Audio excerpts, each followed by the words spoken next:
Friends, have a very sweet morning to all of you. I hope you are well and safe at your home.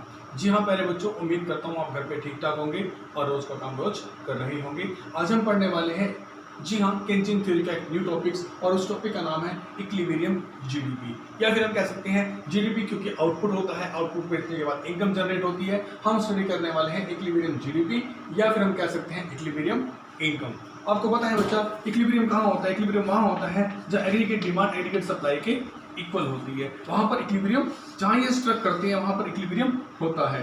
आप ये भी जानते हैं कि aggregate supply एक देश का टोटल आउटपुट होती है, और आउटपुट को बेचने के बाद क्या जनरेट होती है? इनकम जनरेट होती है। इसलिए एग्रीगेट सप्लाई को हम वाई के इक्विवेलेंट भी कह देते हैं, अर्थात एग्रीगेट सप्लाई जो है वो असल में उस देश की इनकम होती है, क्योंकि एग्रीगेट सप्लाई देश का टोटल आउटपुट है। आउटपुट को बेचने से इनकम जनरेट हुई और इसका सिंबॉलिकली हम रिप्रेजेंट करते हैं इसको वाई से। सो एग्रीगेट सप्लाई जो है वाई ही होती है। सो बच्चों, अब एक टेबुलर प्रेजेंटेशन के द्वारा मैं समझाना चाहता हूं कि आपको इक्विलिब्रियम जीडीपी कहाँ मिलेगा, कैसे मिलेगा, इक्विलिब्रियम इनकम कहाँ पे होती है, कैसे होती है। इसे मैं टेबुलर वे में, टेबुलर प्रेजेंटेशन के द्वारा और ग्राफिकल वे में आपको समझाना चाहता हूँ। मैंने एक टेबल ली है बेटा, इसमें मैंने इनकम को क्या लिया है? इनकम को, जी हाँ, असल में देखा जाए तो ये एडीएएस का टेबुलर प्रेजेंटेशन है जी। एडीएएस अप्रोच जो है, जिसे मैंने अभी पीछे कराया था ग्राफिक के द्वारा, उसका जो है टेबुलर वर्जन, ये अप्रोच ऐसे भी रिप्रेजेंट होती है। यहाँ मैंने इनकम को लिया है 20-20 की इस रफ्तार से, जो है स्पीड से जो है इनकम को इंक्रीज किया है। 0 जब कोई इनकम नहीं है, 20 इनकम का इंक्रीज होना, फिर 20 और होना 40, इस तरह 20 से 60, 80, 100, 120, 140 इनकम जो है इंक्रीज हो रही है 2020 की दर से। अब जितनी एक इकोनॉमी में इनकम बढ़ती है उतना किसी एक देश का कंजप्शन नहीं बढ़ता है, क्योंकि जब उसकी इनकम 0 होती है तब भी वो मिनिमम कंजप्शन कर रहा होता है। तो जितनी इनकम बढ़ती है उसकी एवरेज में, उसके प्रोपोर्शन में कंजप्शन जो है वो कम इंक्रीज होता है। तो जब हमारी इनकम 0 है तो हमारा कंजप्शन कितना है? 30। इनकम हमारी 20 होगी 0 के बाद, कंजप्शन थोड़ा सा इंक्रीज हुआ, इनकम को 20 बड़ी है जबकि कंजप्शन 10 बढ़ा है, कितना हो गया? 40। अब इनकम फिर 20 इंक्रीज हुई है, कितना हो गया? 40। कंजप्शन फिर 10 बढ़ा है, कितना हो गया? 50।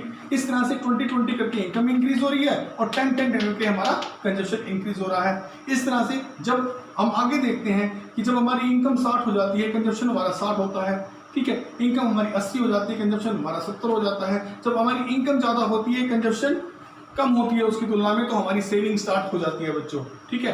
अभी फिलहाल मैं आपको ये बता रहा हूँ कि इनकम को 20 के हिसाब से बढ़ाइए, कंजप्शन को 10 के हिसाब से बढ़ाइए, और आई की बात जो हमने करी थी, क्योंकि केंज ने कहा था कि मिनिमम कंजप्शन जो है वो होता है, ऑटोनोमस कंजप्शन होता है चाहे इनकम 0 हो, वो हमारे पास 30 हमने ले लिया है। अब आई के बारे में कहा था, केंज ने कहा था कि आई हमेशा कांस्टेंट रहेगा, चाहे इनकम का लेवल कितना ही बदले, इनकम 0 हो तब भी आई कांस्टेंट रहेगा, इनकम मैक्सिमम हो जाए तब भी आई कांस्टेंट रहेगा।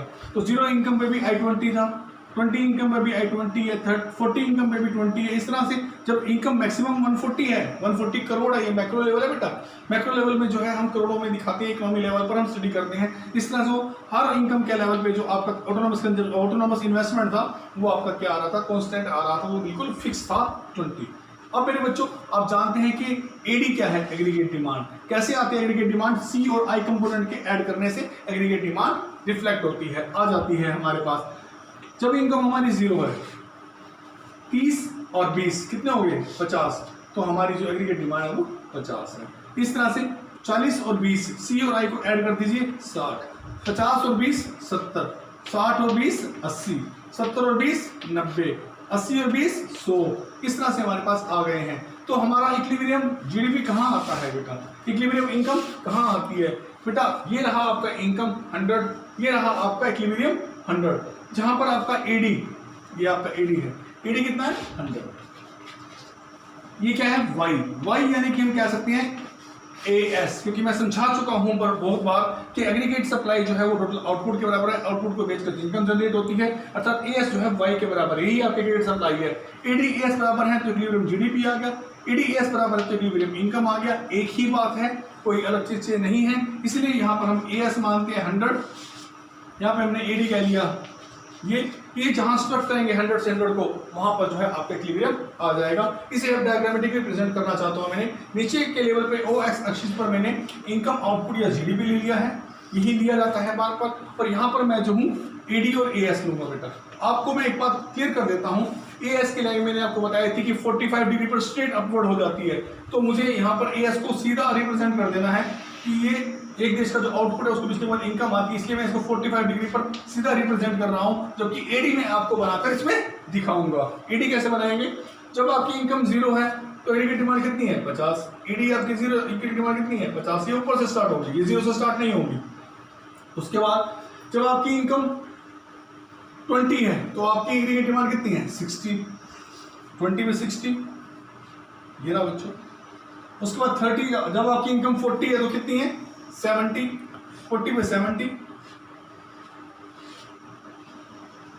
फिर उसकी इनकम आपकी 60 है तो ये कितनी है 80, देखते रहिए बच्चों। फिर जब आपकी इनकम 80 है तो ये कितनी है 90। जब आपकी इनकम 100 है तो आपकी एडी भी कितनी है 100। बेटा यहाँ इंटरसेक्शन हो गया 100 से 100 का, ये जो पॉइंट आया है 100 to 100 का, यहाँ पर आपको जो प्राप्त होगा ये इक्विलिब्रियम प्राप्त होगा। क्या प्राप्त होगा इक्विलिब्रियम। इस इक्विलिब्रियम में अगर मैं नीचे की तरफ देखता हूँ तो इक्विलिब्रियम जीडीपी आएगा। क्या आएगा मेरे बच्चों इक्विलिब्रियम जीडीपी।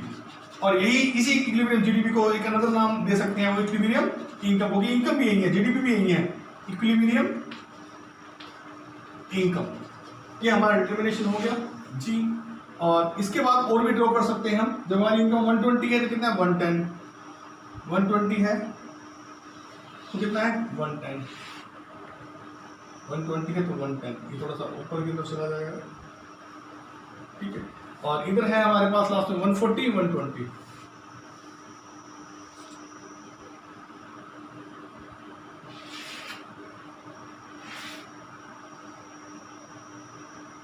ये जो अब मेरे पास बना है बेटा,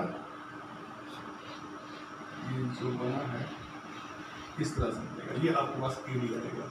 ये जो आपके पास आया है पॉइंट, ये आपका इक्विलिब्रियम पॉइंट है। और इक्विलिब्रियम पॉइंट में हम बड़ा बड़ा ई लिख देते हैं। इसके नीचे जो था ये आपकी, अगर मैं साफ करके बताऊँ आपको यहाँ पे, तो आपकी एडी की एसीएस से ज़्यादा थी, यहाँ पर जो है एएस एडी से ज़्यादा है बेटा। अब जो हमारा नेक्स्ट क्वेश्चन होगा, यहाँ तो मैंने आपको इक्विलिब्रियम बता दिया कि इक्विलिब्रियम जीडीपी ये है हमारा 100 to 100, ये भी 100, ये भी 100। यहाँ पे हमारा एडी एएस जो है बराबर है इक्विलिब्रियम। हम टेबलर प्रेजेंटेशन में इस तरह शो कर सकते हैं। अगला क्वेश्चन होगा क्या होता है अगर एडी एएस से ज़्यादा होती है। अगला जो हमारा पॉइंट आने वाला है, व्हाट हैपन्स अगर एडी एएस से ज़्यादा हो तो क्या स्टेज होती है। ये इसी थ्योरम में से आगे जो निकलता है, इसी प्रैक्टिकल में से, इसी अप्रोच में से जो आगे क्वेश्चन बनता है वो बता रहा हूँ मैं आपको। एडी ग्रेटर एएस और एएस ग्रेटर एडी, इन स्थितियों में क्या घटित होता है, ये हम करेंगे नेक्स्ट क्वेश्चन में।